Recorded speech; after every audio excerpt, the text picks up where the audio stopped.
प्यारे विद्यार्थियों, 10वीं कक्षा हिंदी विषय के अंतर्गत पाठ्य पुस्तक में प्रयुक्त मुहावरे के संदर्भ में हम लोग चर्चा कर रहे थे। अभी उसके आगे और प्रयुक्त मुहावरों के बारे में चर्चा करेंगे। पिछले में हमने बड़े भाई साहब पाठ के संदर्भ में 25 मुहावरे देख चुके हैं। चलते हैं 26 मुहावरे से। नाम निशान मिटाना, अर्थ हो जाएगा सब कुछ नष्ट करना।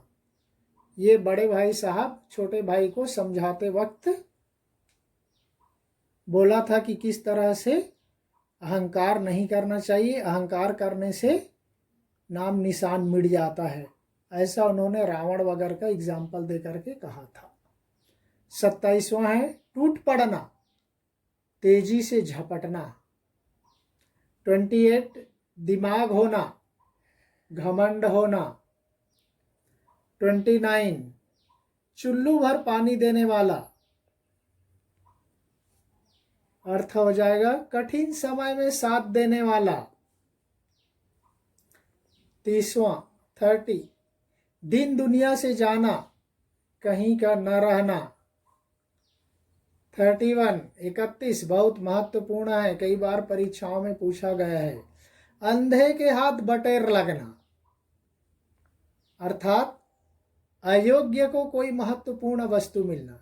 कोई अयोग्य व्यक्ति है, उसको महत्वपूर्ण वस्तु मिलना।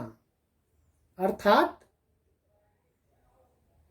छोटे भाई की परीक्षा में प्रथम आने पर बड़े भाई ने उसको क्या बताया? अंधे के हाथ बटेर लगने वाली बात कहा था। तो इस तरह से अंधे के हाथ बटेर लगना मतलब जो उसके लायक नहीं है उसको वह चीज प्राप्त हो जाना। और दूसरे संदर्भ में हम प्रयोग कर सकते, वह अनपढ़ व्यक्ति है लेकिन उसको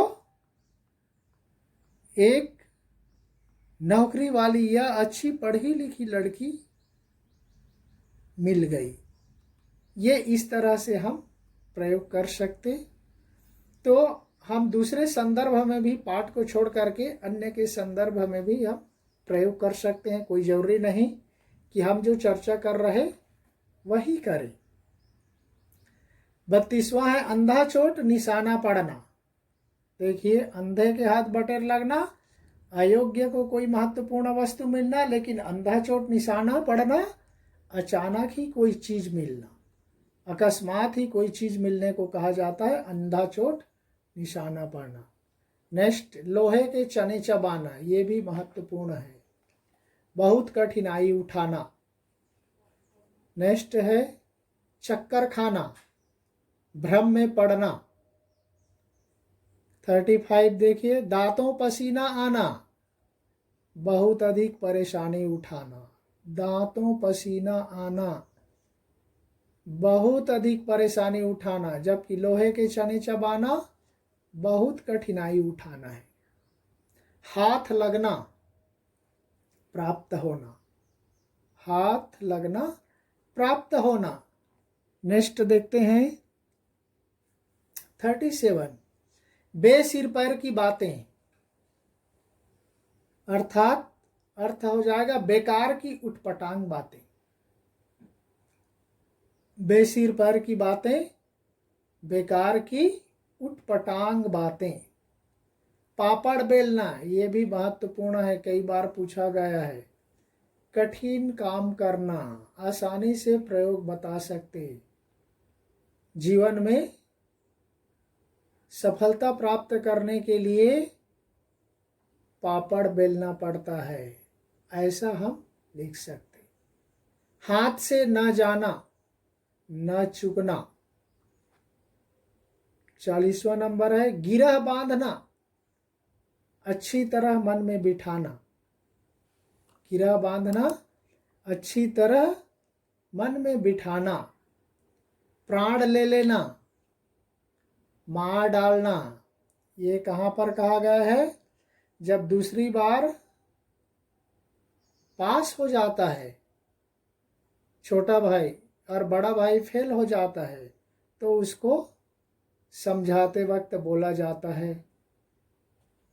कि यदि पास होने पर ये हाल तो फेल हो जाने पर तो मेरे प्राण ही ले लेते।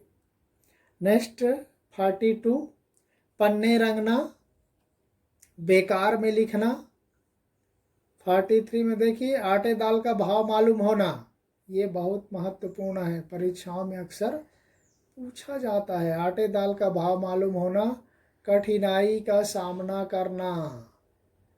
बोला जाता है ना कि जिंदगी इतना सरल नहीं है, जब अपने ऊपर घर गृहस्थी का भार आएगा तब आपको आटे दाल का भाव मालूम हो जाएगा। ऐसा प्रयोग कर सकते। आटे दाल का भाव मालूम होना, कठिनाई का सामना करना। 24 है, जमीन पर पाँव न रखना, बहुत खुश होना। अर्थात दूसरे मुहावरे भी प्रयोग किए जाते हैं, बाग बाग होना, उसी से संबंधित है इसलिए मैं बता दे रहा हूँ। बाग बाग होना, उसमें भी बहुत खुश होना है, तो जमीन पर पाँव न रखना में भी बहुत खुश होना। 45 है, मुठभेड़ होना, अर्थात सामना होना या कला होना। नेक्स्ट 46 है, शब्द चाटना, अच्छी तरह पढ़ना। बोलते ना कि वह बड़ा भाई परीक्षा में पास होने के लिए पुस्तक के शब्दों को चाट डालता था, अर्थात वह एक एक लाइन पढ़ करके शब्दों को रट लेता था। तो अच्छी तरह पढ़ना, शब्द चाटना। हाथ पांव फूलना, परेशानी देखकर घबरा जाना।